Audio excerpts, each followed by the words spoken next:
Soy Andrés Oppenheimer, gracias por estar con nosotros. Esta semana estuvimos en Argentina, donde lo entrevistamos al presidente Mauricio Macri. Es un momento muy importante en Argentina, porque podría definir el futuro del gobierno de Macri. Porque en octubre van a haber elecciones legislativas que van a ser cruciales para que Macri pueda aprobar o no leyes en el Congreso.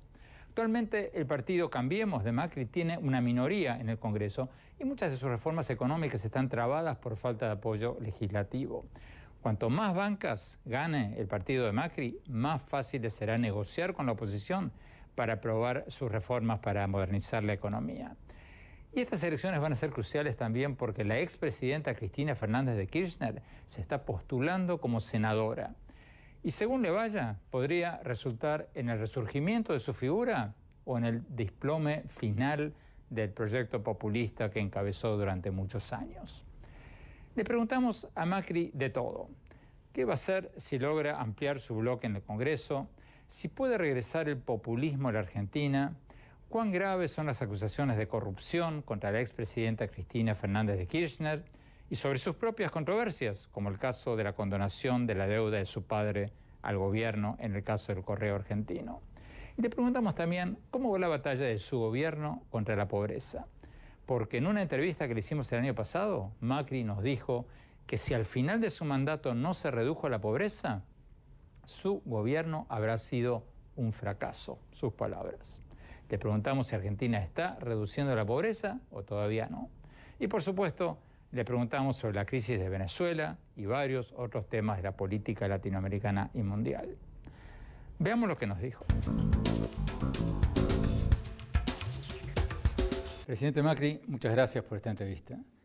Presidente, empecemos por la crisis política más importante de las Américas, Venezuela. Ustedes en Mercosur ya suspendieron a Venezuela del Mercosur. En Argentina, su gobierno anunció que van a investigar las cuentas de 14 funcionarios venezolanos, incluido el presidente. ¿Qué más pueden hacer los países latinoamericanos si el presidente Maduro sigue con su plan de hacer valer esta Asamblea Constituyente y, por ejemplo, cierra la Asamblea Nacional democráticamente electa en el 2015, que es lo que muchos dicen que va a hacer? Difícil, ¿eh?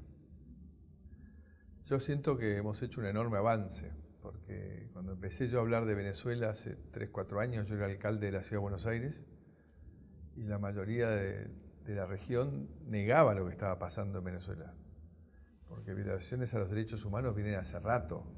Ahora ya han pasado todo límite.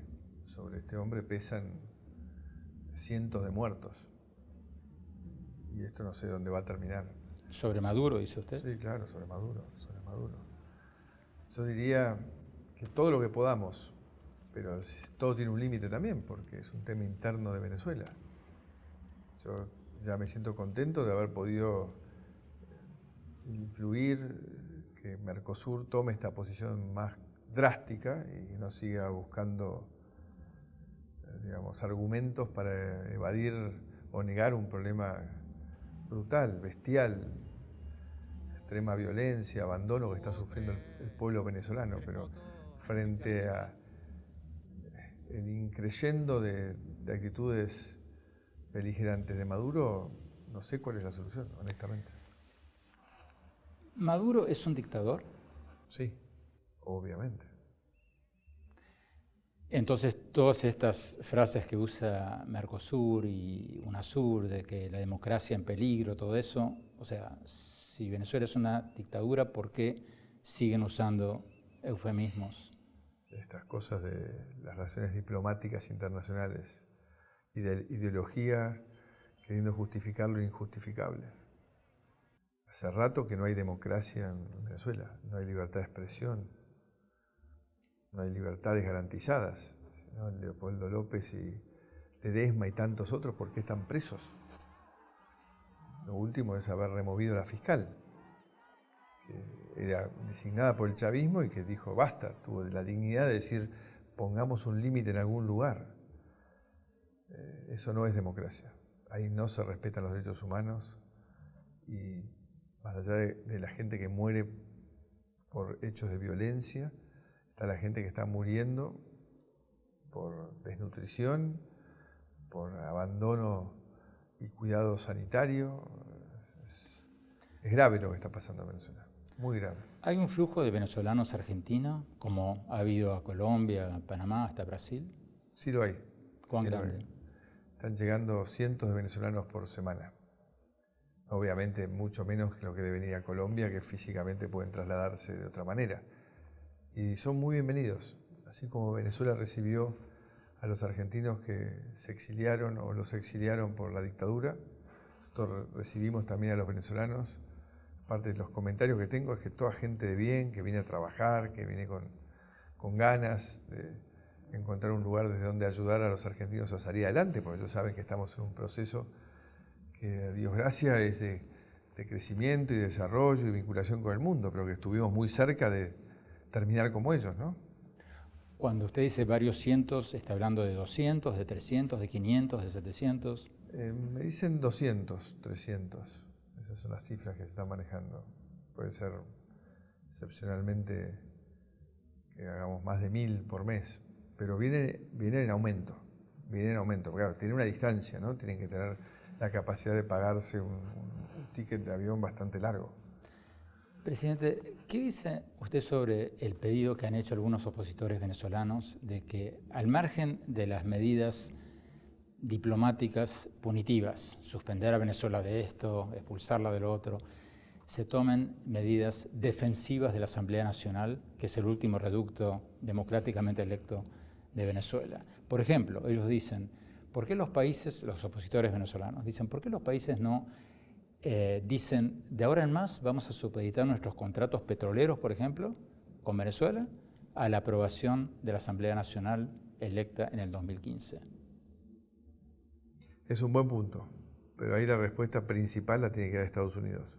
¿Por qué? Porque es el principal comprador. Si Estados Unidos tomase una medida de realmente suspender las compras a Venezuela, ahí el régimen de Maduro tiene un serio problema de financiamiento. Porque él ha abandonado la mayor parte de la población, pero sostiene su aparato, sobre todo su aparato represivo. Con lo cual, esa posición de Estados Unidos podría cambiar las cosas definitivamente. Pero hay muchos intereses en juego. Durante los gobiernos kirchneristas, Venezuela, lo dijo el propio FBI, dio fondos para las campañas de la expresidenta Cristina Fernández de Kirchner. Y hubo varios otros casos reportados de ayuda económica a diversos grupos afines a la expresidenta. Hoy día, ¿sigue habiendo algo de eso? ¿Hay algún tipo de apoyo del gobierno de Venezuela a la oposición en Argentina? Así coincido con vos que lo hubo, y muy fuerte. Pero me parece que ahora ya no están para tirar manteca al techo. Así que me parece que se han suspendido, al menos en su gran mayoría, porque obviamente no tienen los recursos, pero que los hubo, los hubo. Entonces, presidente, para cerrar con el tema de Venezuela, ¿cómo se imagina usted el futuro inmediato? ¿Qué pueden hacer los países latinoamericanos y qué deberían hacer los países latinoamericanos y qué debería hacer Estados Unidos si Maduro cierra la Asamblea Nacional y ya? Y Estados Unidos tiene que tomar una posición que incluya el tema comercial, que es el único pie de fortaleza que le queda a Maduro para financiar el circo que lo rodea. Esta es la realidad. Y todos nosotros seguir predicando y exigiendo una vuelta a un sistema democrático, que haya elecciones, que se liberen a los presos políticos, que se respete la asamblea y seguirlo demandando sin cansarnos, porque hay mucha gente que la está pasando mal y merece nuestro apoyo. ¿Eso quiere decir que si Estados Unidos toma medidas económicas, Argentina apoyaría y haría lo mismo? Bueno, nosotros no tenemos relación con ellos. Lo que tuvimos fue un financiamiento caro para cancelar el Fondo Monetario y algunas compras de productos agropecuarios y maquinaria agrícola, por supuesto todo tenido de enormes niveles de corrupción, pero no más que eso. Ahí donde tiene un rol mucho más importante Colombia y Brasil que lo que tiene Argentina. Tenemos que ir a un corte. Cuando volvamos, seguimos con la entrevista que le hicimos en Buenos Aires al presidente argentino Mauricio Macri. Ya volvemos.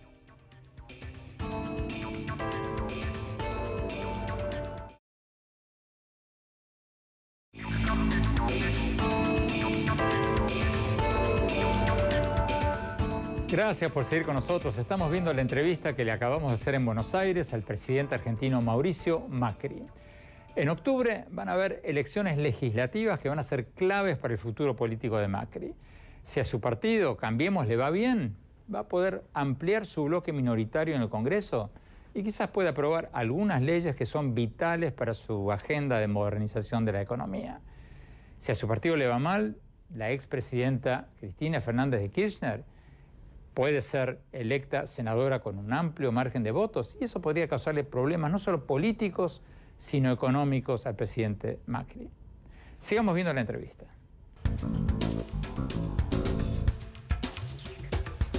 Presidente Macri, hablemos de las elecciones de octubre en Argentina. Las encuestas dicen que la expresidenta Cristina Fernández de Kirchner tiene un 30-35% de apoyo y que podría haber un resurgimiento de esa figura. Si ella es electa senadora con un buen número de votos, ¿qué significa eso? Para mí nada, porque esto sucede en un distrito particular y dentro de ese distrito, en una fracción muy habitada de la provincia. Si uno mira a nivel nacional, ella va a ser difícil que llegue al 15% de los votos totales, contra un partido muy bien o una expresión muy bien constituida, que se ha consolidado, que tiene candidatos en todos lados, que es Cambiemos, que va a ganar la elección por una buena diferencia. Entonces acá hay una realidad nacional, que es lo que tiene que ver con qué pasaría en el 2019, si el 2019 fuese hoy, y otra cosa es la realidad local. Igualmente, creo que la inmensa mayoría de argentinos que quiere un cambio lo va a ratificar en esta elección, va a aprovechar para decirle al mundo y decirnos a nosotros mismos que aprendimos de nuestros errores, que estamos para construir hacia adelante, respetando los compromisos, el valor de la palabra, generando confianza, diciendo la verdad, siendo previsibles. Que eso, si nosotros ratificamos esos valores, Andrés, y la gente nos cree, no hay duda que la Argentina va a ser el país que más va a crecer en los próximos 10 a 20 años. ¿Por qué? Porque primero tenemos los argentinos que es una población llena de talentos. Y segundo, tenemos inmensidad de recursos naturales. Desde el shale gas y shale oil, que la segunda reserva después de Estados Unidos, y que va a ser una revolución. Energías renovables, la segunda y tercera mejor performance de renovables en solar y en eólico del mundo. Minería, podemos llegar a ser el 50% del abastecimiento de litio del mundo, con lo que tenemos en Jujuy, Salta y Catamarca. O sea, y puedo seguir, sabes que me querés contar, puedo seguir. Pero, presidente, usted sabe que en política las percepciones muchas veces valen más que las realidades. Si ella saca un buen número de votos, la expresidenta Cristina Fernández de Kirchner, la lectura de los medios en Argentina, por lo menos, va a ser triunfó Cristina. Si eso pasa, ¿hay una posibilidad de que Argentina regrese al populismo en el 2019 o en la próxima? Yo estoy convencido que esa es una etapa superada. Por eso digo que el resultado que hay que mirar en octubre es el total nacional. No solo porque además, independientemente que pienso que vamos a ganar la provincia de Buenos Aires también, digo para que se vea la magnitud de los que apoyan el cambio y la magnitud de los que apoyan volver para atrás, ¿no? Yo creo que hay una clara decisión de los argentinos a que el populismo nos hizo vivir una fiesta que cuando terminó nos dejó un dolor de cabeza tremendo. Que fueron problemas y problemas escondidos debajo de la alfombra, ruina en la provisión de servicios, de energía, ruina en el tema financiero, falta de crédito, se ruina en el control de las fronteras y el combate al narcotráfico, o sea, dejó muchas cosas en una situación deplorable y en tan solo 19 meses hemos podido corregir el rumbo en casi todas. ¿No habría un pánico en los mercados si gana con un buen número de votos su banca en el Senado, la expresidenta? Bueno, los mercados son frágiles y volátiles, ¿no? En los tiempos que vivimos más que nunca. Pero más allá de una primera interpretación equivocada, después se van a dar cuenta que ese resultado en la provincia no refleja el resultado del país. Independientemente que, insisto, confío en que vamos a ganar. La provincia tiene por primera vez una gobernadora comprometida de verdad en enfrentar las mafias, en enfrentar los que creen que tienen privilegios y a costa del resto de los bonaerenses. Y ella necesita el apoyo para seguir con esa batalla adelante, como yo lo necesito a nivel nacional para continuar abriendo campos de desarrollo. Porque lo que yo estoy haciendo es generando espacios donde la gente pueda tener un buen trabajo. Y el buen trabajo es lo que te permite, si estás en clase media, proyectar, y si estás en la pobreza, salir de la pobreza. Mucha gente pregunta si la expresidenta es culpable de tantos delitos de corrupción como se le imputan, ¿por qué no está presa? Usted obviamente va a decir que la justicia es independiente, que Correcto. Los jueces es una decisión judicial, pero... Y hasta hoy es lenta. Y es una demanda de la sociedad. Hace pocas horas hubo unas marchas al Palacio de la Justicia, en el cual la ciudadanía volvió a pedirle celeridad, el fin de la impunidad, porque la demora en el tiempo hace que claramente uno sienta que acá vale todo. A ver si lo entiendo. Usted dice que tendría que estar presa. Yo diría que todos los procesos tendrían que ir a una velocidad que garantice que en un par de años las cosas se esclarecen y no que estemos todavía discutiendo condenas sobre el expresidente Menem. Pasaron 20 años. Eso no va, eso no es justicia. Entonces, mi demanda a los jueces es actúen con independencia. Yo he tenido denuncias, vos lo sabés, con los Panama Papers, todo ese cuento que me inventaron. Ahora le quería preguntar de eso. Me inventaron todo ese cuento. Y yo dije, esto no es verdad, pero acá están mis papeles. Yo no quise cambiar el fiscal, no impugné a los jueces. No, dije, esto es un disparate, pero acá están los papeles, mírenlos. Creo que hace unos días atrás me sobreseyeron, ¿no? Tardaron bastante, porque la verdad que no había nada. Pero, en definitiva, yo lo hice porque creo que tengo que dar el ejemplo frente a un gobierno anterior que removía fiscales, que decía que la justicia era parte de un complot destituyente, etcétera, etcétera. Yo he tratado de dar el ejemplo y lo que le pido a los jueces es que actúen con libertad, sin politizar las cosas y que lleven los casos que tenemos a juicio para que sepamos si es verdad o no es verdad. Pues es un conjunto de personas que tienen denuncias tremendas, muchas de las cuales la ha hecho mi gobierno, pero encontró, después de tratar de hacer el esfuerzo de encontrar los papeles, porque no había papel de nada, pero reconstruyendo historias, hicimos denuncias gravísimas, que queremos que el juez diga si lo que denunciamos es verdad o es mentira.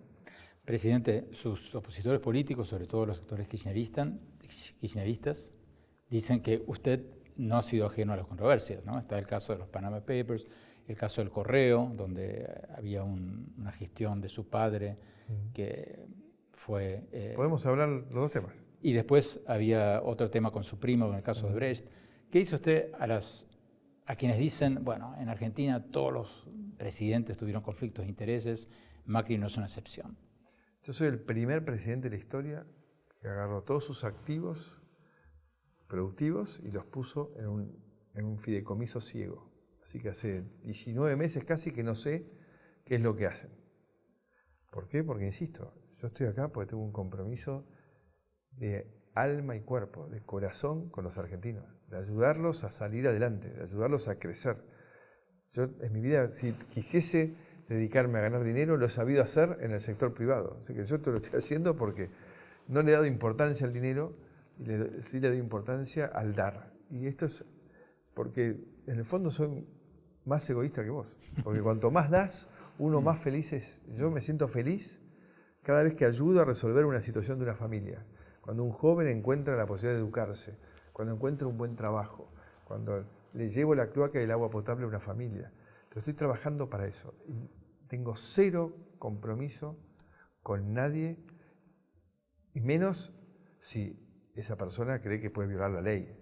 Mi compromiso es con la gente hacer las cosas bien. Para pasar al tema de la economía, el caso del correo de su padre, ¿en qué está? Y el caso de Odebrecht de su primo, ¿en qué está? Sí. En el caso de Odebrecht, Odebrecht denunció que había pagado coimas en la Argentina y porque no tenemos la pieza jurídica necesaria para garantizarles que no van a volver a ser juzgados por lo que ya fueron juzgados en Brasil, no logramos la delación, que es que nos diga quién le pagó. ¿Sabes? Mi primo tenía una empresa que participaba en un consorcio donde estaba Odebrecht. Y mi primo, a raíz de todo lo que ha pasado y para evitar el conflicto de intereses conmigo, es un gesto exagerado, porque yo dije, nadie va a tener ninguna ventaja por ser mi primo o mi amigo, pero sí le corresponden la general de la ley, la Constitución Nacional, puede entrar, él no quiso saber nada y vendió.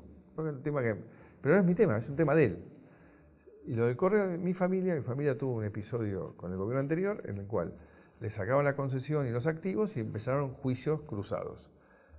El tema iba avanzando en una dirección, una fiscal totalmente politizada impugnó, hizo unos cálculos matemáticos estrafalarios, no respetando la ley de quiebras. Pues yo lo que dije, señores, vuelvan todos a foja cero, que intervenga el tercer poder, que es el Congreso, con la Auditoría General de la Nación, y diga cuál es la solución de esto. Yo no quiero tener nada que ver, yo no he participado en lo que se había avanzado y ni quiero participar en la solución definitiva.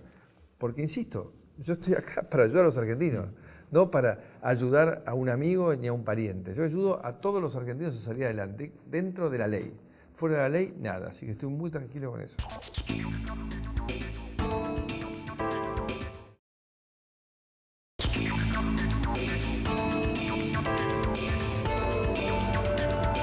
Hola, gracias por seguir con nosotros. Estamos viendo la entrevista que le hicimos en Buenos Aires al presidente de Argentina, Mauricio Macri.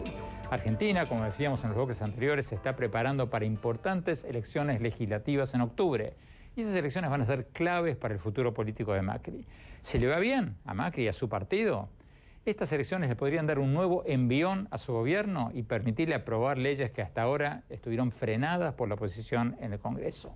Si no le va bien, podría resurgir la figura de la expresidenta Cristina Fernández de Kirchner, a pesar de estar siendo objeto de numerosas denuncias de corrupción masiva. Sigamos con la entrevista. Presidente, hablemos un poco de la economía. Si mal no recuerdo, la frase textual es: si nosotros al final de nuestro mandato, en el 2019, no logramos bajar la pobreza, habremos fracasado. Correcto. ¿Cómo van en eso? Porque el observatorio de la Universidad Católica, si no mal no recuerdo, dice que no han bajado la pobreza todavía. El último número creo que lo dio en septiembre, y que habíamos aumentado. Cuando sinceramos todos los valores de la economía, la pobreza, según ellos, aumentó. Lo que nosotros dijimos la verdad. Ya no se sostenía así. Todo lo que le acabo de predicar, de los valores con los cuales tenemos que crecer como sociedad, que son los valores de una familia. En una familia uno se dice la verdad, respeta al otro, le da amor, lo cuida. Bueno, el INDEC ahora dice la verdad. Hay un señor Todesca, el Instituto de Estadísticas. Exactamente, el Instituto de Estadísticas dice la verdad. El señor Todesca comunica la inflación a la sociedad o la pobreza y yo me entero a la misma vez que todos los demás.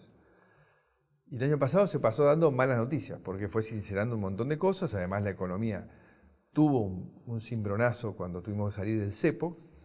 ¿Te acordás que lo hablamos? El cepo cambiario. El cepo cambiario. Pero ahora la economía viene creciendo, viene recuperando empleo y hemos bajado la pobreza de ese punto inicial. Estamos, creo yo, un poquito abajo del día cero, lejos de donde tenemos que llegar. Porque acá yo no puedo parar hasta que el último de los argentinos haya tenido una oportunidad de progresar. Así que estoy lejos de pensar que hemos llegado a ningún lugar. Estamos en el principio de un largo camino. Lo bueno es que la Argentina encontró el camino de la verdad, encontró el camino que lo va a llevar al desarrollo. Pero ¿cuánto esperan reducir la pobreza fines de este año y fines del próximo? Yo preferiría no arriesgar números, pero que va a ir bajando seguro, sobre todo cada vez que tengamos éxito en bajar la inflación. Que la inflación es la mayor estafa a la gente humilde, al trabajador. El propio ministro Cabrera, el ministro de Producción, dijo hace pocas horas, si mal no recuerdo, que la meta de bajar la inflación al 17% no se iba a cumplir, que probablemente sería el 20%. O va a ser difícil. Va a ser difícil, dijo. Pero bueno, esa es una meta. Lo importante es que en esos valores que estamos hablando, significa que bajamos la inflación a menos de la mitad. Así que es un avance. El año que viene tenemos una nueva meta, vamos a comprometernos para cumplirla, y la meta final es un dígito en el 2019. Y a partir de ahí, que nunca más un gobierno, Andrés, nos venga a decir que un poco de inflación no es malo. ¿Está? Es como aquellos que dicen que drogarse un poco no está mal. O sea, la inflación no se juega. Con la inflación no se juega, porque destruye la familia, destruye la sociedad, destruye el futuro, destruye saber el valor de las cosas. Es un desastre lo que hace la inflación. Presidente, ¿qué dice usted a la crítica que le hacen algunos economistas que en general concuerdan con su plan a largo plazo, pero dicen que usted cometió un error cuando fue demasiado gradualista, cuando no tomó medidas más duras al comienzo de su mandato, cuando tenía todavía la famosa luna de miel de todos los presidentes, y esperó demasiado? Y ahora tiene, como en este momento que estamos sentados acá, miles y miles de personas hoy, afuera, protestando en las calles, y que eso por ahí se podía haber acortado ese plazo tomando medidas más drásticas, más al comienzo de su mandato. Primero, me parece injusto cargar todo sobre la capacidad de comprensión, entendimiento de la gente por los errores cometidos por los dirigentes. Segundo, creo realmente que se necesita un tiempo para entender, porque la Argentina estaba al borde de una crisis como el 2001, en el camino a Venezuela, pero ellos tuvieron la habilidad de llegar al final violando todas las leyes, porque violaron todas, vaciando el Banco Central, dejaron de reservas negativas, y con esa plata hacer creer que la fiesta continuaba.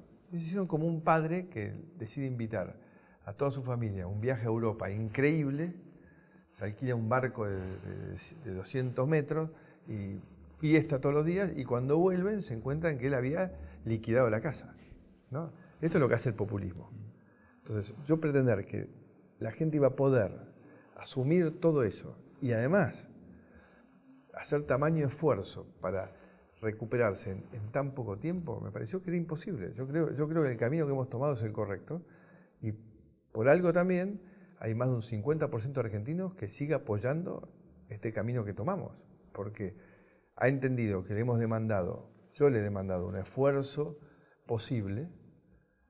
Y a pesar de lo que les cuesta, porque yo sé que les cuesta, están bancando, porque también entendieron que el país que soñamos, ese equipo que queremos armar todos los argentinos juntos, no se arma en 19 meses. Se arma un año, lleva años un país como el que ambicionamos todos los argentinos. Pero, presidente, uno de los temas en los que coinciden casi todos los economistas es que Argentina, no solo del gobierno anterior, sino desde siempre tiene un Estado tremendamente inflado. 20 millones de personas con algún tipo de subsidios gubernamentales. El gobierno anterior lo agravó mucho más. Bueno, puso un salto de descomposición, digamos. Pero, volviendo a la pregunta anterior, del gradualismo versus las políticas más drásticas, pero más rápidas. El presidente Macron en Francia heredó un país más o menos como el que heredó usted, con un Estado muy inflado, con unas leyes laborales parecidas a las de la Argentina, que los empresarios dicen que no pueden tomar empleados porque las leyes laborales son tremendamente draconianas con ellos. Si usted gana, si su partido Cambiemos gana las elecciones de octubre, aumenta su minoría en el Congreso, ¿qué va a ser de distinto? Yo espero que ratifique primero entre nosotros que somos una mayoría importante de argentinos que queremos este cambio de fondo de raíz, con el mundo, que está esperando mucha parte del mundo. Yo he visitado mucho, este último año y medio he hecho, no me acuerdo cuántos kilómetros, pero hemos hecho un montón para ratificar la vuelta de Argentina al mundo.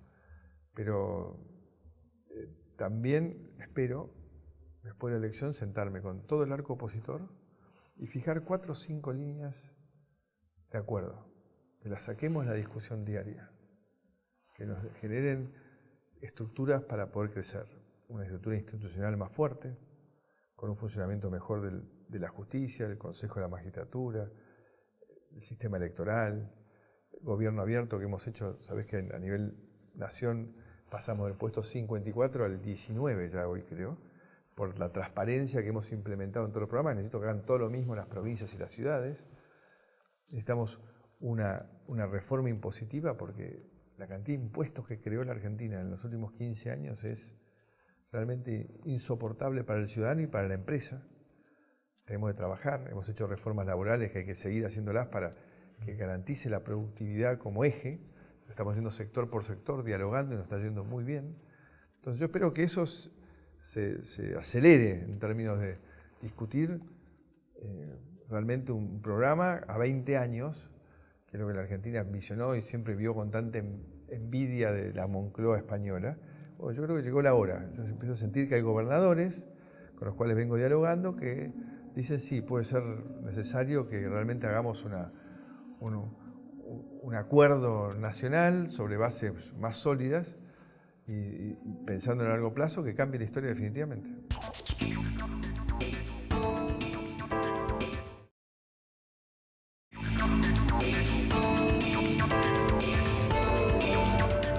Gracias por seguir con nosotros. Estamos viendo la entrevista que le hicimos en Buenos Aires, Argentina, al presidente de Argentina, Mauricio Macri. Lo entrevistamos en momentos muy importantes para Argentina, poco tiempo antes de las elecciones de octubre, elecciones legislativas que van a darle un nuevo envión, van a fortalecer o van a debilitar, según le vaya al gobierno del presidente Macri. Sigamos viendo la entrevista. Presidente Macri, hace pocos días entrevistamos a Al Gore, al ex vicepresidente de Estados Unidos, por el tema del cambio climático. Y uno de los temas que mencionó fue el derretimiento de los glaciares en Argentina. ¿Cuán grave es eso? O sea, ¿es un tema realmente grave o hay un poco de sensacionalismo ahí de los sectores ambientalistas? Yo soy los que cree que esto es grave. Porque basta mirar los cambios que están sucediendo. El otro día hablaba con Jeremy Rifkin, tuvimos una conference call y él tenía un panorama catastrófico. Decía que antes de los próximos 60 años, creo que decía, se iban a matar la mitad de las especies con el calentamiento global.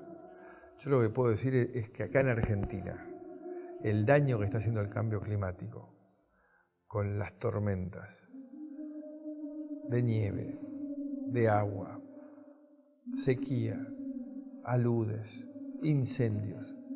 Hemos tenido 18 provincias el año pasado en emergencia agropecuaria.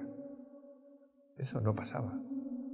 Y ya te cuento que me dicen los ingenieros, yo soy ingeniero, de la recurrencia. No, esta lluvia no pasa, es una cada 100 años. Y pasan 14 meses y vuelve a suceder la misma lluvia. Y te dicen, no, es la de 100 años. Le digo, viejo, me parece que ya no es mala de 100 años. Acá hay algo que cambió. Entonces, hay todavía obras que el ser humano puede hacer para mitigar todas las inundaciones.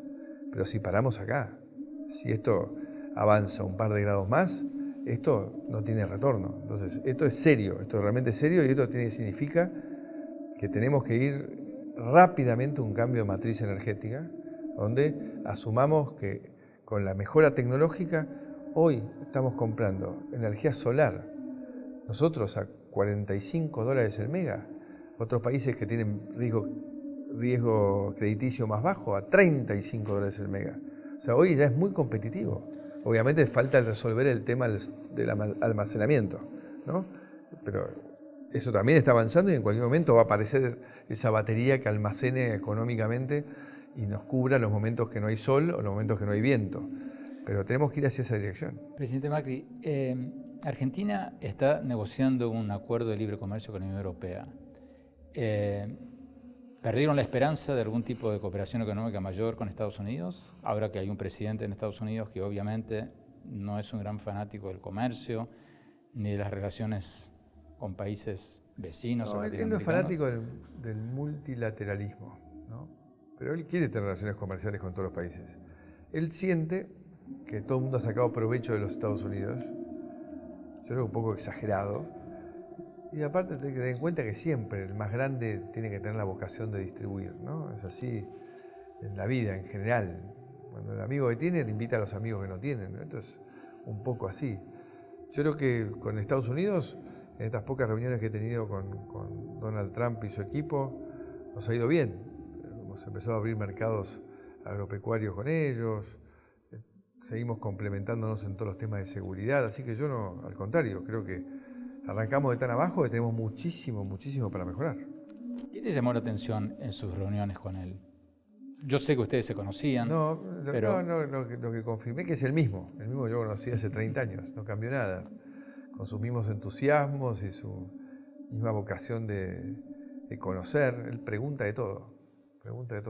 ¿Pero escucha? En el G20 también preguntaba. ¿Pero escucha? Ahí yo no puedo estar dentro de él, no sé, no puedo saber si escucho o no, eso el tiempo lo dirá. Pero claramente lo vi de vuelta en el G20, estuvimos compartiendo y lo vi entusiasta, pero ratificando su visión, que el mundo le saca ventaja a Estados Unidos si no quiere que pase más eso, pero creo que las cosas se van a ir moderando. Pero también hay que entender que no es comparable, porque acá en Argentina algunos quieren hacer un paralelismo de lo que hacía Cristina con él. Pero una cosa es ser el tercer país más cerrado del mundo, como ha sido la Argentina, hasta el día que asumimos nosotros, y lentamente estamos saliendo de ahí. Y otra cosa es Estados Unidos, que está entre los 10 países más abiertos del mundo, ¿no? Presidente, muchos presidentes, cuando están llegando a la mitad de su mandato, ya están pensando en la reelección. ¿Yo me equivoco o usted no ha hablado de la reelección todavía? No, me preguntaron hace un año. Yo dije, yo estoy listo, pero falta mucho. Lo que quiero decir para la gente es que si me necesitan, yo no los voy a abandonar. Porque siempre está el tema de que un día yo me voy a cansar. Yo visito gente en sus casas todo el tiempo. Me ayuda a entender, me ayuda a estar cerca, me ayuda a renovar mi compromiso y mi sentimiento. Y una mujer que visité en un distrito muy pobre, lo que me dijo yo te veo en la televisión y siempre le digo a mi hija, tengo tanto miedo que este hombre un día se canse y diga, arréglense. Me conmovió, la verdad que fue. Yo dije, no, olvídate, yo siento que tengo un compromiso con ustedes, que mi misión es ayudarlo. Estamos hablando acá en la Casa Rosada, en la Casa de Gobierno, afuera hay una manifestación, la estamos escuchando. Sí. ¿No hay momentos en que usted dice, bueno, ya me eligieron presidente, fui presidente, voy a ser presidente, lo que me queda de mi mandato y después me voy a dedicar a otra cosa? No, bueno, igualmente, aún en la situación de reelección, a partir de los 64 años que terminaría, me dediqué a otra cosa, ¿no? Yo ya he dicho que no soy de esos que se va a quedar de afuera diciendo, acá estoy, acuérdense de mí. No, yo terminé y yo lo que quiero es que se olviden de mí, dedicarme a mis afectos, a mi familia, que he tenido que sacrificar en mucho, porque esto demanda mucho tiempo. Y la verdad que yo soy un tipo que además disfruto de otras cosas. Me gusta el cine, pero me gusta la lectura, las cartas, quiere... el deporte. O sea, quiero volver a tener un montón de libertades que hoy no tengo. ¿Pero no lo ha dicho o no lo ha decidido, si quiere seguir? No, yo no he tomado ninguna decisión porque dije que faltaba mucho. Lo que dije es que yo estaba listo para. Pero que me parecía una locura hablar al año de si iba a ir a la reelección. ¿Y ahora? Me parece lo mismo. Yo trabajo todos los días en esto. En la Argentina hay tantas cosas para mejorar que van a potenciar el empleo, que ya me fastidia mucho estar en una elección intermedia. Porque yo creo que debería hacer elecciones cada 4 años. Así uno tiene todo el tiempo disponible para trabajar por la gente, y no, porque la campaña no es la campaña, empieza meses antes y todo el mundo se distrae, el tiempo es uno, el equipo es uno. ¿Nos están pidiendo un corte? No se vayan, cuando volvamos, mis conclusiones.